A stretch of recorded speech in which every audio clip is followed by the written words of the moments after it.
بینەرانی ئەزیزی بەکراوەی ئەم کاتتان باش تەوەری ئەم جارەی بەکراوەی تایبەتە بە هەڵبژاردن لە هەرێمی کوردستان و پەیوەندی ئەو پرۆسەیە بە دیموکراسیەوە ئەوەی دەیبینین لە هەرێمی کوردستان و لە دوای ڕاپەڕینەوە تەنها دوو جار هەڵبژاردننی پارلەمانی کوردستان کراوە و یەک جاریش هەڵبژاردننی ئەنجومەنی پارێزگاکان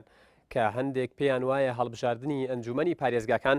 لەبەر ئەوەی سەرتاسەری بوو لە عێراق هەرێمی کوردستانیش ناچار بوو بەشداری تیادا بکات تا چەندە ڕاستە دوو پارتا دەسەڵاتدارەکەی هەرێم تا دڵنیا نەبن لە ئەنجامی هەڵبژاردنەکان بۆ بەرژەوەندی خۆیان وادەکەی دیاری ناکەن ئایا یاسای هەڵبژاردننی ئەنجومەنی پارێزگاکان بۆ ئەمڕۆی هەرێم گونجاوە و دەسەڵاتەکانی ئەنجومەنی پارێزگاکان تا چه ئاستێک لە مرکزیەتی تیادایە لەم بەرنمەیەدا تاوتوی چەندین پرسی پەیوەنددار بە پرۆسەی هەڵبژاردن لە هەرێمی کوردستان و هەروەها کاریگەری و خەوشەکانی ئەو پرۆسەیە لەم هەرێمەدا باز دەکەین.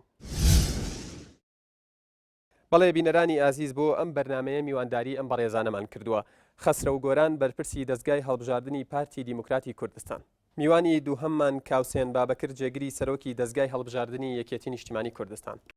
ئارام شێخ محەممەد ڕێخەری ژووری هەڵبژاردننی بزوتنەوەی گۆڕان. میوانی چوارهەمیشمان ئارام جەمال بەڕێوەبەری پەیمانگەی کوردی بۆ هەڵبژاردن بە خێراتنی هەموو لایەکتانەکەم و بە خێراتنی ئەو میوانە ئازیزانەش دەکەم کا خەسرە بۆ پرسیاری سەرەتا دێمە لای تۆ. وەکو دەزانین لە هەموو دنیادا هەڵبژاردن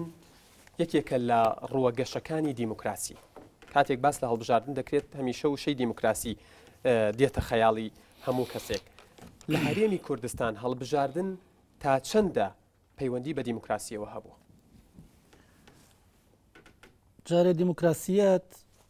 شتێک نییە تۆ لە دوورەوە حەجزی بکەی بۆ خۆت بهێنی یان داوا بکەی بۆت بهێنە ناوەوە. دیموکراسیەت لەگەڵ خوێنی تاکە لەگەڵ پەروەردەکردنی تاکە بەندە بە بارودۆخی هەر هەرێمێک هەر وڵاتێک و بەندە بە ڕۆشنبیری و سەقافەتی دانیشتوانی ئەو هەرێمە یان ئەو وڵاتە. گومان لەوەدانە دیموکراسیەتی کە لە سوێت هەیە یان لە هۆڵەندا هەیە یان لە کەنەدا هەیە تۆ قەت بەراوردی ناکەیت لەگەڵ ئەو دیموکراسیەی لە مەسر هەیە یان تەنانەت لە تورکیا هەیە یان لە ئێران هەیە یان لە هەرێمی کوردستان هەیە. هەندێک وڵات لەوانەیە سەدان ساڵە ئەو تەقلیدە دیموکراسیەیان هەیە و بوتە بەشێک لە خوێنی ئەوان لای ئەوان زۆر زۆر ئەستەمە زۆر زۆر مستەحیلاتە کە لە کاتی خۆیان هەڵبژاردنەکان نەکرێت لەبەر تەبایی وەزع لەوێ لەبەر پێشوەچوونی دیموکراتیەت لە ئەو وڵاتە لەبەر ئەوەی پرۆسەیەکی دیموکراتیەت ئەمە دەیان و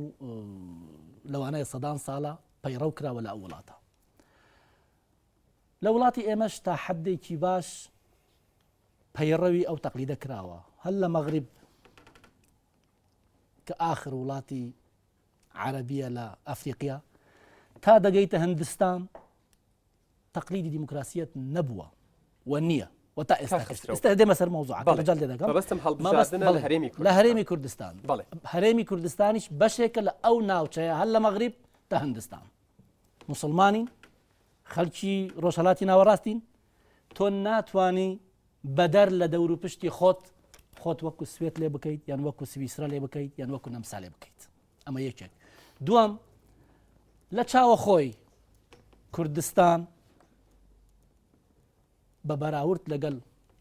بەشەکانی دیکەی عێراق بە بەراورد لەگەڵ وڵاتانی دراوسێ تا حەدێکی باش ئەو تەقلیدە پەیڕەو کراوە. ئێمە زۆر باسی نەسازدانی هەڵبژاردن دەکەین لە وادەی خۆی. هەڵبژاردنەکانی لە پارتەکانی دەسەڵات کاتێک باسی بەهاری عەرەبی دەکرێت دەڵێت کوردستان ناشوب هێنرێت بە میسر و بە تونس و بە لیبیا و بە یەمەن و بە ئەوەی لە ئێستا ڕوەدات. بەڵام تۆ مەسەلەی هەڵبژاردنت یاخود مۆدێلی ئەو هەڵبژاردنەی یاخود ئەو تەقلیدی هەڵبژاردنەی لە هەرێمی کوردستان پێویستت کردەوە بە جیهانی عەرەبی. بەڵێ ناشوبهێت بە مسر حتمما مەسر یان لیبیا قەزافی 40 ساڵە هاتووە خۆی فەرز کردووە وەکو سەرۆکێک بێ هەڵبژاردن بێ پەرلەمان بێ موئەسسەسات. لە کوردستان شتیوانە لە کوردستان موئەسسەسات هەبووە هەڵبژاردن هەبووە فرەحەزبی هەبووە مافی ڕادەربرین هەبووە لە وڵاتانەی کە ناشب هێت حتمما ئەو مافانە هەموو نەبووە لە کوردستانی خۆمانیش ئەگەر شەڕی ناو خۆ نەبوایە لەوانەیە هەڵبژاردنەکان لە سات و کاتی خۆی بکرابایە سەرۆکی پارتی دیموکراتی کوردستان شەڕی ناوخۆ لە 96دا بوو لە خلالی ئەم 21 ساڵەدا دوو هەڵبژاردننی پارلەمانی کراوە یەک هەڵبژاردننی ئەنجومەنی پارێزگاکان کراوە کە زۆر کەس ئەڵێن بۆ مجاملەی ئەمریکیەکان بۆ لە هەرێمی کوردستان یەک هەڵبژاردننی شاراوە 12 ساڵ تێپەڕی با من وەڵام بدەمەوە کەواتە چ ڕەبتێکی بە دیموکراسیەتەوە با من وەڵام بدەمەوە یەکەم کەس داوای سازدانی هەڵبژاردننی کرد بۆ چارەسەرکردنی کێشەی دەسەڵات لە کوردستانە سەرۆکی پارتی دیموکراتی کوردستان بوو لە کۆیە بەعەلەنی لە میتینگێکی فراوان لە ساڵی دوای ڕاپەڕین مباشەرەتەن داوای کرد کە هەڵبژاردن بکرێتن وە هەڵبژاردن کرا لە ساڵی 1992 دوای ئەوە ئیتر هەمومان دەزانین چی ڕوویدا لە کوردستان و هەمومان بەشدار بووین لەو وەزعی کە لە کوردستان هەبوو ئیتر ئەو وەزعە بەردەوام بوو تا ڕوخانی ڕژێم کە ڕژێم ڕۆخە لە ساڵی 2005 هەڵبژاردنەکان کرا هی پەرلەمانی کوردستان هی پەرلەمانی عێراقی هی ئەنجومەنی پارێزگاکان مەفروض بوو دوای ئەوە بە 4 ساڵ هەڵبژاردنەکان بکرابایە فعلا کرا لە 2009 هەڵبژاردنەکانی پەرلەمانی کوردستانی کرا دوای دێمەسەرەوە دوای ئەوەش بە 4 ساڵی دیکە دەبێ هەڵبژاردننی پەرلەمانی دیسان بکرێتەوە کەیەوا دەکەی ساڵی 2013 بە ئەنتیزار بکەین بزن لە مانگی حوت یان هەشت یان نۆی ساڵی ئایندا هەڵبژاردنەکانی پەرلەمانی کوردستان دەکرێت یان نا واتە ئێمە تەخیر نەبووینە لە ڕوخانی ڕژێمەوە تا ئێستاکە هەڵبژاردنەکانی پەرلەمانی کوردستانی لە کاتی خۆی کراوە یەک هەڵبژاردننی بە دواکەوتوین هەڵبژاردننی ئەنجومەنی پارێزگاکانە کە هەندێک لایەنی سیاسی زۆر لایەن مەبەستە ئەو هەڵبژاردنانە بکرێت ئێمەش لامان مەبەستە ئەو هەڵبژاردنانە بکرێتن لە ساڵی 2005 کراوە دەبوایە لە 2009 بکرابایە بەداخەوە دواکەوتین هۆکارەکان چی بوون مەسەلە نییە لایەنە زۆر بەکەوتیگەر بکرێتن کا خەسرە و ئایا هەڵبژاردن لە هەرێمی کوردستان ڕەبتی بەوە هەیە کە دیموکراسیەت لەم هەرێمە بەرەو پێش دەڕات بۆیە هەڵبژاردنیش دەکرێت زۆر بە کورتی لە وڵاتێکی فرا حزبیدا گومان لەوەدانە سندوقی دەنگدان تاکە ڕێگایە بۆ چارەسەرکردنی کێشەی دەسەڵاتە بەڵێ من هەرێمی کوردستان بە هەرێمێکی دیموکراتی لە قەڵەم دەدەم و بۆیەش هەڵبژاردننی تیا دەکرێتن بەڵام ئەوە ناگەینێت کە کەم و کوڕیمان نییە کە سەقافەتی هەڵبژاردنمان لاکەمە کە دیموکراتیەتمان نقصانی هەیە زۆر سپاس کاگەڕم دێمە لای تۆ هەمان پرسیار ئایا ئەو هەڵبژاردنانەی لە هەرێمی کوردستان کراون لە خلالی ئەم دوودەیەدا کە لە خلالی ئەم 20 ساڵەدا دوو جار هەڵبژاردننی پەرلەمانی کراوە یەک جار ئەنجومەنی پارێزگاکان یەک جار شارەوانیەکان ئەمە ڕەبتی هەیە بە دیموکراسیەوە یاخود پەیوەستە بە ئیرادەی حزبەکانی دەسەڵاتەوە کە ئەوان کەی بیانەوە ئەیکەن ئەمە ڕای من نییە وەڵا خۆی لە مەسەلەی هەڵبژاردن لە دیموکراسیەتە بۆیە گرنگە لەبەر ئەوەی یەکێک لە گرنگترین مەبدەئەکانی دەسەڵاتدەستکردنی دەسەڵات لە ڕێگای سنووقەکانی هەڵبژاردنەوەیە و ئەوە تاقە اختیارە لە دیموکراسیا بۆی دەسەڵات ئاڵوگۆڕی پێ بکرێت لە بینی گروپ و تاقم و ئەحزابی جیاوازە ئەگەر ئەمە نەکرێ ئەگەر هەڵبژاردن نەکرێ ئەو کەسانی کە لە دەسەڵاتان ئەمێننەوە کەمانەوە دەسەڵات والی ئەەکەن بگونجێ بە بارودۆخی خۆیان بگونجێ لەگەڵ مانەوەیان یاساکان دەستکاریەکەن دەستکاری دەستورەکەن دەستکاری قانون انتخاباتەکەن دەستکاری جیهەتی سەرپەرشتی انتخاباتەکەن وای لەکەن هەموو قیاساتەکان و هەموو قاڵبەکان وا ئەدورن کە خۆیان لە حکومە بمێنەوە بۆ ماوەیەکی درێژخایەن ئەمە ئەساسی ترین شتە لە دیموکراسیەتە کە تۆ یەکێک لە ڕێگاکان لە دیموکراسی تا بریکێ لە هەڵبژاردن و لە ڕێگای هەڵبژاردنەوە تۆ دەسەڵات نوێ ئەەکەیتەوە ینی ئەو ینی شێوازی ئاشتیانە بۆ ئاڵوگۆڕ لە دەسەڵاتە لە دیموکراسیەتە لە ڕێگای سنووقەکانی هەڵبژاردنەوەی کە هەڵبژاردن دواخی لە ڕاستیە ئەساسی ترین پایە لە دیموکراسیە ئەساسی ترین کۆڵەکە لە دیموکراسیە کە تەشێت پرسیارەوە مەسەلەن بۆ نمونە لە هەرێمی کوردستان ئەگەربین سێری ئەو بکەین بە عام هەڵبژاردن و بەڕێوەچوونی هەڵبژاردن لە هەرێمی کوردستان سومعیشی زۆر خراپی هەیە ئەساسا لەوە دەستپێکاگەری ئێمە لە شتێک لە کۆڵەکە ئەساسیەکەەوە دەسی پێ بکەین هەڵبژاردن لە هەرێمی کوردستانە هیچ ئیعلان و موعیدەکەی معلوم نییە لە دنیای پێشکەوتووە تامان دیموکراسیەت کە هەڵبژاردن بە پێی زۆرێک لە پێوەرە نێودەوڵەتیەکان بریتە لە مافی بریتە لە بەشێکی دانەبراو لە ممارەسەکردنی مافی بەشداری سیاسی لەلایەن هاوڵاتیانەوە لەلایەن تاکەوە ینی ئەوە مافە کە هاوڵاتیان لە ڕێگای هەڵبژاردنەوە ممارەسەی مافی خۆیانەکە لە بڕیاردانی ئەوەی کە چێ لە دەسەڵاتا بێ مافیش بەش ناکرێ ماف ئەوە نییە تۆزێکی بیتی و تۆزێکی نیەتی لە هەرێمی کوردستان ئەم مافە تا چەند ئەم مافا منیسم باسی ئەوە بکەم ئەم مافە کە بریتە لە مەسەری هەڵبژاردن بە بەردەوامی لەژێر پرسیارایەوە ئەم هەڵبژاردانە سومعەیەکی زۆر خراپیان هەیە بە بەردەوامی دواکەوتوە سەیری کە لە ساڵی هۆکار چیە و کێ هۆکار جا من ویسم باسی بکەم جا بایم هەنێک لەوە بڵین لە ساڵی 92 یەکەم هەڵبژاردننی پەرلەمانی کراوە ئەوایە 96 کرایە 96 بۆ 2000 ئەوایە خولی دوو بکرایە 2000 بۆ 2004 ئەوایە خولی دووهم کرایە لە ساڵی 1992ەوە دوو حیزب لە کوردستانە تەبریراتەکانیان هەر شتێکە لە دیموکراسیە ناخوات لە ساڵی 1992 هەتاوەکو ساڵی 2005 بەهۆی بارودۆخێکەوە کە لە عێراقا ڕۆیە هەڵبژاردن ناکرێت لە ساڵی 2000 هەڵبژاردننی شارەوانەکانە کرێ ئەو شارەوانیانی هەڵبژێرداون کە دوایش لە هەولێر کرا لە سلێمانی کرا لە دەسەڵاتی دابەشبوونی هەرێمی کوردستان بەسەر دەسەڵاتی دوو حیزب لە 2000 و مجموعەیە کە هەڵبژێردەوە لە شارەوانەکان ئێستش دەوامەکەن لە ساڵی 2005 کە هەڵبژاردننی ئەنجومەنی پارێزگاکانە کرێ ئەوە 2009 کرایە نەکرا ئەوە خولی دووهەمێکی لە 2005ەوە مجموعەیە خەڵک هەڵبژێردراون لە ئەنجومەنی پارێزگاکانە تاوەکو ئێستش بە هەموو شەرعیەتیان ماوە شەرعەتی نییە چۆن شەرعەتی هەیە شەرعەتی خۆی بەپێی یاساکەڵێ بۆ 4 ساڵە خۆی بەپێی یاساکەڵێ بۆ 4 ساڵە شەرعەتی چی هەیە شەرعەتێکی سەپێنراوی سیاسی هەیە ئەم شەرعەتە سەپێنراوە سیاسیە لە هەرێمی کوردستانە لەلایەن دوو حیزبی حاکمەوە بە بەردەوامی تەبریرە هێنەوە بۆ دواکەوتنی هەڵبژاردنەکان تەبریراتەکانیش چین سەیریکە لە هەموو دنیاە هیچ لە کوردستانە کارەساتێکی زۆر گەورە نەیاوە ئەوە گریمان لە ساڵی 1994 تەمەنەوە بەس بە تەنها عیلاقی نییە بە هیچ لایەنێکی ترەوە لە 92 نەتائیجی انتخاباتەکان خۆیان قبوڵیان نەکرد و شەڕی ناخۆی لێکەوتەوە لە 94ەوە شەڕی ناخۆ بەردەوام بۆ تانەوە هەشخۆ لە 98ەوە هیچ کارەساتێکی تر ڕووی ناوە نە جێژەڵوکە ڕوویاوە نەبوومە لە زەڕوویاوە نە فەیەزان ڕووی حربی عالەمی ڕووی ناوە بۆ معلوماتتان لە حربی عالەمی دووهەمە هەڵبژاردن لە بەریتانیا دوانەکەوتووە گەر قسە لە دیموکراسیە لە زروفی شەڕە لە حربی عالەمی دووەمە گریمان کارەساتی سروشتی باسکەین ئەم هەفتەیە پێشووتر لە ئەمریکایە گەورەترین کارەساتی بەخۆیەوە بینی کە جێژەڵۆکەی ساندی بوو هەڵبژاردنەکان دوانەکەوتن دوایان نەخست بانگەشی خۆیانیان زۆر بە کورتی حکمت لە دواکەوتنی و دواخستنی هەڵبژاردنەکان چییە زۆر بە کورتی زۆر بە کورتی ئیرادەیەکی سیاسی هەیە ئەوێ دەسەڵات بەم شێوەیە بێڵێتەوە و تەنها لە دەستی دوو حیزبابێ و بەو شێوەیە کە بینیوانە ئەنجامی دەسەڵاتەکەش بریتە لە دابشکردنی دەسەڵات هەم ئاسۆیی و هەم ستونی لە ڕووی ئیداریش و لە ڕووی ناوچەش و لە ڕووی پۆستەکانی ناو حکومەتەکانیش بۆی بەم شێوەیە بەردەوام بەڵێ سپاس کاکاوسێن دێمە لای تۆوەکو جێگری سەرۆکی دەستگای هەڵبژاردننی یەکێتی نیشتیمانی کوردستان لەم بەرنامەیە حەزۆرت هەیە کاگ ئارام لە ئەخیر ڕستەی داوتی هۆکاری دواخستنی هەڵبژاردنەکان بۆ ئەوە دەگەڕێتەوە کە دوو حزبی دەسەڵاتدار یەکێتی و پارتی مەبەستیانە دەموچاوەکان نەگۆڕن مەبەستیانە هەڵبژاردنەکان نەکرێت چونکە بەرژەوەندیان لەوەدایە کە نەکرێت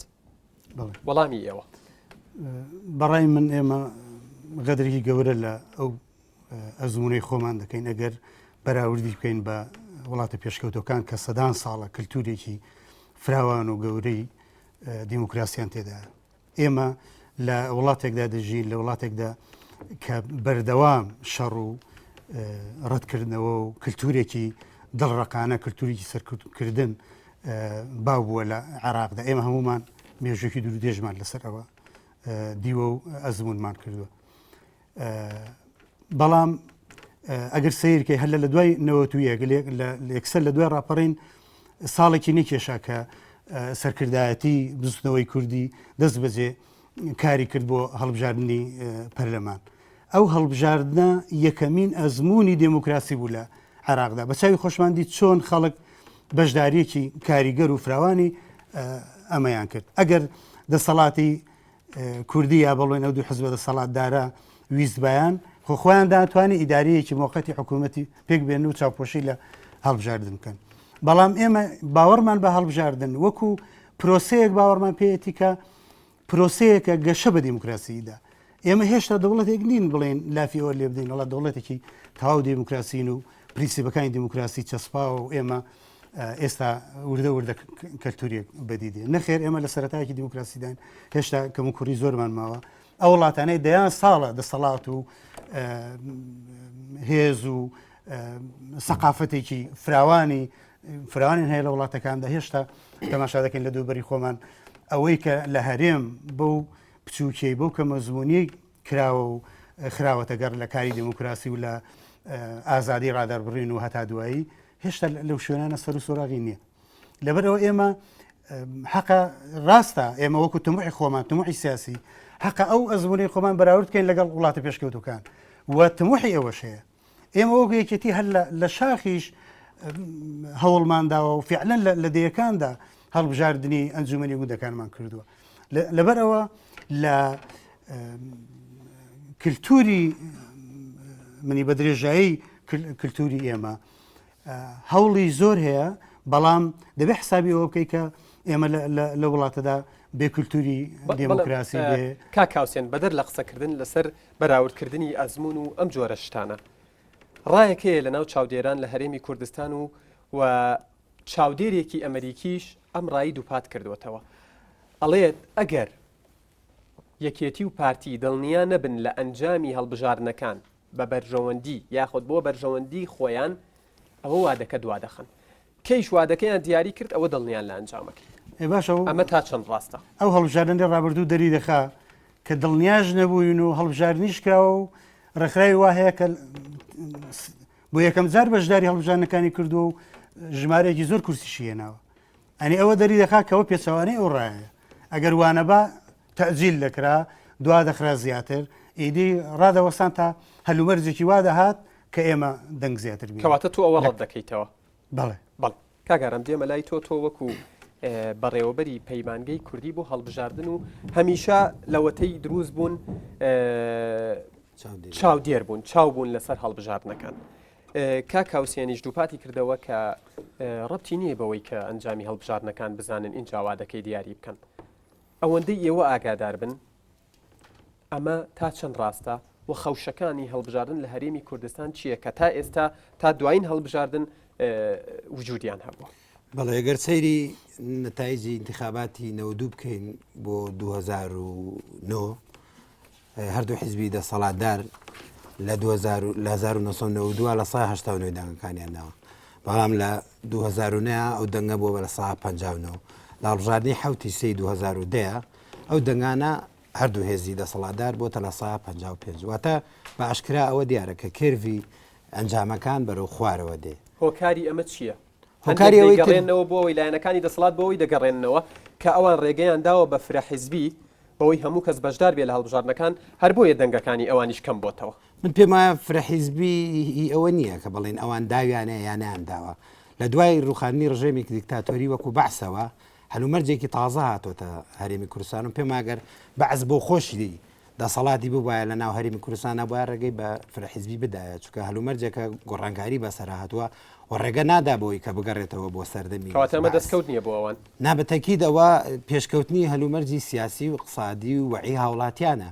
و وعی هاوڵاتیانیشە بەڕاستی ئێساکەوای کردووە قەیرانێک دروست بووە لە نێوان داواکاری ڕێکخراوەکان و هاوڵاتیان کە داوای هەڵبژاردنەکەن و ڕێگریەکیش هەیە بڕاستی بە ئەو حقەتە بڵێ من حەزەکەم بڕاستی هەردوو هێزی دەسەڵاتدار ینی تەبریر بە ئەو حاڵەتە نینەوە ئێمە بابیر لەو بکەینەوە کە چۆن معالەجەی ئەمە بکەین چونکە ئەمە خەوشێکە ئەمە نەنجیەکە بۆ پرۆسەکە لە هەرێمی کوردستاندا کە بە بەردەوامی هەڵبژاردن دوا ئەکەوێت لەبەرەوە ئێمە باشتر وایە پەنجە بخینە سەر کەم و کوڕەکان و قەنەعەت بێنین بەوەی کە ئێمە لەگەڵ هەڵبژاردنانین بەڕاستی هەرێمی کوردستان هەرێمێکی بێ هەڵبژاردنە هەرێمەکە هەڵبژاردن کێ لەگەڵ هەڵبژاردن نییە هێدوو هێزی دەسەڵاتدار لەگەڵ هەڵبژاردنانین و ئەمە من لە خۆمە نایڵێم ئەمە لەوە بەچی تۆ پێ وایە بەپشتن بەسەوەی کە کاگاران باسی کرد لەنەوە دووەوە ئەو هەموو کاتەمان ڕۆی شەڕی ناوخۆ کرێ بە تەبریە بۆ شەڕی ناوخۆ تەشجیع بگوایە بۆی کە هەردوو هێزی دەسەڵاتدار زیاتر و زیاتر ئیشام کردایە بۆ هەڵبژاردن نەک و شەڕێکی ناوخۆ کە سەپێنرا بەسەر کۆمەڵگەی کوردیا بیکەی بە تەبریر بۆی هەڵبژاردن نەکەی یعنی ئەو دیموکراسەتی کە کاخەسرە بازی کرد کە بازەوە کە دیموکراسیت لە هەرێمی کوردستاندا دیموکراسیت تۆوە دیموکراسیت حەمد سەدەقە نییە تۆیەکە تۆ ئیچێنی ئەو تۆوە ئامرازە یەکێک لە ئامرازەکان دەسەڵات تەزویراتیان کردووە ئەوە مۆزوعەکانیان کردووە لە ئەوە مۆزوعەکە ما توانین تقریرمان هەیە و بە پێی تەقاریر دەتوانین ئەمە شتانەش باس بکەین بەڵام من حەزەکەمەوە بڵێم ینی کە دیموکراسیت تۆ تێوە ئەو تۆ ئامرازە یەکێک لە ئامراز سەرچەکانی هەڵبژاردنە تۆ ئەزمونێکت هەیە ئێمە هەمومان ئەزمونێکمان هەیە لە هەرێمی کوردستاندا ئەزمونێکە لە خوار دیموکراسیەتی هەڵبژاردنەوەیە و بەرەو بەڕاستی بە حقت بەرەو دیکتاتۆریەتی هەڵبژاردن ڕوا خەریکە بەرەو ئەو تەجروبانی میسر و ئەو وڵاتانە ڕوات کە ئەوێ بزانێت کە نەتایجەکان بە چ شێوەیەکە ئەنجاو کاتە هەڵبژاردن بکە کە ئەمە زۆر خراپە بۆیە من ئەزمموی هەریم کوردستان نەک لە ئەزمموونەکان نبینەوە وەکو قۆناغی گواستنەوە بەرەو دیموکراسی بەڵکو منەڵم لە پێش قۆناغی گواستنەوەی بەرەو دیموکراسی و هێزگەلێک هەن بەڕاستی بەرژەوەندی فئەوی خۆیان لەوەدایە کە هەڵبژاردن ئیدارەدانەکە بەرەو دیکتاتۆریەت دەڕوات بەڵێ بەڵێ بەرژەوەندی فئەی نوخبەی سیاسی دەسەڵاتدار لە هەرمی کوردستاندا بەرەوە ڕوات کە هەڵبژاردن بکرێتە دەرەوە و دیموکراسیەت بە هەموو چەمکەکانی ترەوە خۆپیشاندانە بەشداری سیاسی هاوڵاتیانە هەموو شتەکانە زۆر بە ئاشکرا ئێمە هەستی پێکەین و زیاتر ئەوانە هەستی پێەکەن کە داوای هاوڵاتیانەگەن پشگیری لە مافول لە داخوازەکانی هاوڵاتیانەکەن من نەزانم ئەوانەی کە لەگەڵ دەسەڵاتە پەیوەندیەکی تەماسولیان هەیە پەیوەندیەکی هاوشێوان هەیە بە دڵنیام ئەوان لەوە تێناگەن کە دەسەڵات چەندێک ڕێگریەکە لە بەردەم ئەو شتانە بەڵام تۆ وەختێک وەکو چالاگوانێک وەک کەسایەتێک داوای هەڵبژاردن بکە من حەزەکەم بە دوو بەڕێزە بڵم تا ئێستا چ ئیشێکیان کردو چ کارێکیان کردووە چ بەرنامەیەکیان کردووە و خەڵکیان هەنداوە بۆی کە هەڵبژاردن بکرێت بڵێ کاک خەسرو دێمە لای تۆ بۆی وەڵامی ئەم پرسیارە بیتەوە کاک ئارام لە قسەکانی وتیشی کە هەڵبژاردن لە هەرێمی کوردستان ئەو هەڵبژاردنانەی کە بووە بە خواستی دووپارتە دەسەڵاتدارەکە نەبووە بەڵکو ئەمرێکی واقع بووە و بەسەریاندا سەپێنراوە و ئەو پرسیارشی کە ئێستا لێ کردن جارێ من قبول ناکەم بەو شێوەیە ئەو هەردوو حزبە تۆمەتبار بکەن وەکە ئەنەه ئەوان نایانەوێت هەڵبژاردن بکرێت و نایانەوێت بە هیچ شێوەیەک دیموکراسی لە ئەو وڵاتە بەرقەرار بێتن مطلقاً وانە کێ هەڵبژاردنی نەویستووە هەروەکو گوتم یەک هەڵبژاردن ئێمە دواکەوتوین ئەویش هەڵبژاردننی ئەنجومەنی پارێزگاکانە هەڵبژاردنەکانی پەرلەمانی لە کاتی خۆی و لە وادەی خۆی کراوەوە دەکرێتن واکە تۆمەتباری و هەردوو حزبە دەکەن کە ئێمە دەمانەوێتن دەستکاریکردنی یاساکان بکەین بەنا ئەنجامدانی هەڵبژاردنەکان کوا چۆن دەستکاری یاساکان دەکەی هەڵبژاردنەکان کراوە لە کاتی خۆی و پەرلەمان دەستکاری یاساکان دەکاتن نەک ئەنجومەنی پارێزگاکان ئەنجومەنی پارێزگاکان مافی ئەوەی نییە ناتەشریع یاسا بکات و نە دەستکاری یاسا بکاتن ئەگەمە بەس ئەوەیە هەڵبژاردن لە پارێزگاکان نەکراوە بۆیە تەماشاکە هەواڵی بەڕێز ئێمە هەڵبژاردنمان لە کات و ساتی خۆی کردووە 2005 2009 2013 ئینشەڵا دەکرێتن هێشتا ماوە ساڵێکمان ماوە جارێ ئەمە تەواو هیچ گومانێک لەوەدا نییە ئێمەش ئەوە نینە کە بە بەردەوامی دواکەوتوینە و بە بەردەوامی دواکەوتوینە قەت بە بەردەوامی دوا نەکەوتوینە یەک هەڵبژاردن دواکەوتوینە ئەویش هەڵبژاردننی ئەنجومەنی پارێزگاکانە ئەویش هۆکاری خۆی هەبووە من ناچمە تەفاسیلەکە هۆکار چین یان چینین و هەمووانیش بەرپرسیارین تەنها هەردوو لایانی دەسەڵاتدار بەرپرسیار نین ئۆپۆزیسیۆنیش وەکو لایەنە دەسەڵاتدارەکان ئەندام پەرلەمانیان لە پەرلەمانە بە قسەی خۆنتەوە پاشان چاودێری ئەمریکی چی گوتووە و چی نەگوتووە دەیان چاودێری ئەمریکیش هەن دیفاعیان لە و دیموکراتیای کوردستان کردووە و مەدحی ئەو پرۆسەیان کردووە کە لە کوردستانی عێراق ئەنجام درراوە هەر لە 92 تا ئێستاکە پاشان لە 92 تا ئێستاکە کاکە تەنها پارتی وێکەتیش بەرپرسیار نین لەو شەڕە گۆڕانیش بەشێک بووە لە شەڕی ناوخۆی کە لە 92 ڕوویدا تا ساڵی 2003 ئێوە شەر بەشێک بەڵێ کا خەسرە بۆی کاگارم ئەڵێ تەنها حزبەکانی دەسەڵات بەرپرسین لەوە ئۆپۆزیسیۆنیش بەرپرسیاری چۆنە کە لای کاک خەسرە و ئینتیخابات لە 2005 دەست پێەکە بەڵێ وایە حکومڕانی ئێوە لە 92 دەست لە کوردستان لە حکومڕانی ئێوەش لە گۆڕان کاکە بەشێک لە یەکەتی نیشتیمانی کوردستان 2009 بزوتنەوەی گۆڕان دروست بووە بزوتنەوەی گۆڕان ئێوە ئەتانوێ وای لێ بکەن 2009 دروست بۆ بزوتنەوەی گۆڕان لای من 2009 بزوتنەوەی گۆڕان 92 نییە لە دەسەڵات حکومڕانی ئێوە لە 92 دەست پێەکە تا 2012 لای تۆ هەڵبژاردن لە 2005 دەست پێەکە گومانێکی زۆر هەیە بەڕاستی قسەکەم بکەم گومانێکی زۆر هەیە ئەگەر ئەو بارودۆخە لە عێراقان نەگوزەرایە 2005 انتخاباتەکەتان ناکرد دلیلیش بۆ ئەوە انتخاباتی شارەوانەکانی 2000 و انتخاباتی ئەنجومەنی پارێزگاکانە ئەمە یەک حاڵەتێکی تر باسی ئەوە کرێ کە چێ لە پەرلەمان باسی پەرلەمانەکەی ڕاستەکەی ئەشەوبی لا ئێمە یەک بەرپرسیارین وەکو بزوتنەوەی گۆڕان لەوەتی ئێمە دروست بووین هەرچی یاسایە وا تەجیلیەکەن هیچ شتێ نەچێتە پێشەوە لەوەدی جارێک کە هەر ئەوەنی کە زانرا هێزێکی تازی ئۆپۆزیسیۆن دروستە بێتەوە ئەو پەرلەمانە چەند مانگێک تەمەنی خۆی درێژ کردەوە کە بەڕاستی شتێکی عجیب و غەریبە لە هیچ شوێنێکی دنیا شتی وانە هیچ ئەنجومەنێک نییە ئەسا بۆ نمونە لە تەلەڤیزیۆنێکی وەکو ئەمێنارتیە ئەگەر کەسێک مۆزەف بێ عقدەکەی کە کاتی لەسەر نووسراوە ئەگەر بەدەست خۆی بێ عقدەکەی کە کاتەکەی تەواو هەر خۆی هەر درێژیە کاتەوە خۆ ئەگەر بەدەست ئەبێ ناوبڕوەرگرم ڕێگاتان پێدەم قسەکانتان تاوا بمبورن بینەرانی عزیز ناوبڕێک وەرەگرین و گفتوگەکەمان بەردەوامە بێت.